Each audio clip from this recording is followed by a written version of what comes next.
Hi everyone, in this tutorial I will show you how we can calculate average in Excel. For example, I want to find average for this column in this direction. From here, just insert equal, then write average, this one, select this one, and determine the cells you want to calculate the average for them.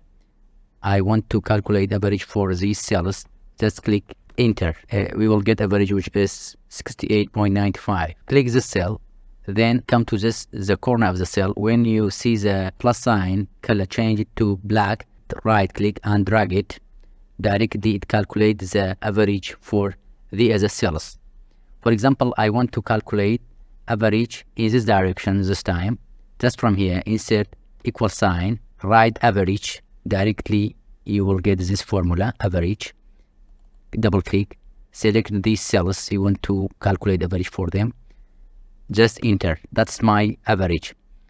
Click the cell and in the same way come to the corner. When the color of the plus sign change it to black, click it and drag it to here. Directly you can calculate average for the other cells.